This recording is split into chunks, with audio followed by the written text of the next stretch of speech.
figured we'd change the pace a little bit this Friday evening. So joining us right now for his national television debut is the man himself, Harley Brown. Mr. Brown, thank you. Here's your chance to sound off. I want to know what you don't like about this country, what you'd like to fix if you do get elected president, which I understand is your ultimate goal. My daddy and his generation won World War II and gave us a free world. And us baby boomers, man, we had the best motorcycles, the best cars, the best cartoons, the best TV shows, and by far the best music. Ramalama Ding Dong, rock and roll is king. But we got the national debt wound up into the stratosphere, $17 trillion.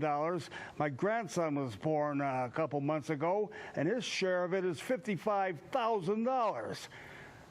So what would you cut out? In fact, I hate it. Okay, you're president of the United States tomorrow morning. You're sworn in. What are you going to get rid of? What government programs are you going to get rid of? The commies. Okay, I'll tell you, man. 2/3 of the federal government is for social programs, okay? And where in the Constitution does it say we have to give all this money out to everybody, provide health care for everybody, and do, I would give a scientific wild-ass guess that 90% of what the feds do is as unconstitutional as the Communist Manifesto. Where does it say we got to have a Department of Labor, a Department of Education, a Department of Energy, and even two of my favorites, the VA and NASA. But the end run around that is put them under the Air Force and keep them going. But do it under the War Department, which is authorized in Article 1, Section 8, as a function that we, the people, and the states who created. Where's the Air Force in the Constitution? That's under the Army Air Corps. No, in 1947, the Army Air Corps. 1789, the Constitution. Where was the Air Force? You want it all literal. All right. Put it back under the Army Air Corps, man. The B-17s who really worked over Nazi Germany. Yeah, I wouldn't mind having the Army Air Corps again. What do you make of the constitutional preamble? What do you make of the language in the Constitution, in the preamble, that says we should promote in the government the the public welfare of the country? What did they mean by promote the public welfare? You said it's not in the Constitution. What did that mean? That word welfare has been contorted out of shape, and the liberals interpret it as giving money out to everybody who needs it or wants it, and that's not the way the original intent was. You mean the way you contorted Army, the way you contorted Army out of shape to include an Air Force? A few things changed in the late 40s.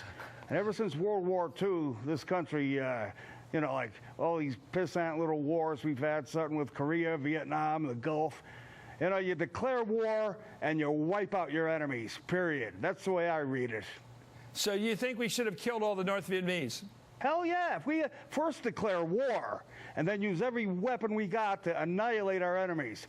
You know, you never send a Marine where you can send a bullet, and you always send the biggest bullet you got. Yeah. Now, let's be, Harley, let's be positive for a minute. I want you to take a half a minute or a minute and list politicians in your lifetime that you respect. Presidents going backwards. The last president you respected, going backwards. Tell me who you liked in American history, positively. Okay, I like Reagan. I like General Eisenhower. I admire Harry Truman for having the gesundheits to push the button. And, you know, going back, I like Ulysses S. Grant and George Washington, Abraham Lincoln, of course, the two finest, arguably the finest presidents we've had. Teddy Roosevelt, bully. You know, San Juan, Medal of Honor winner. However, he liberally interpreted the presidential powers. I didn't go for that. Harley Brown, thanks for coming on. You're running for governor in Idaho. You're on the ballot. Let's see what the people think of your candidacy. And we'll be right back after this.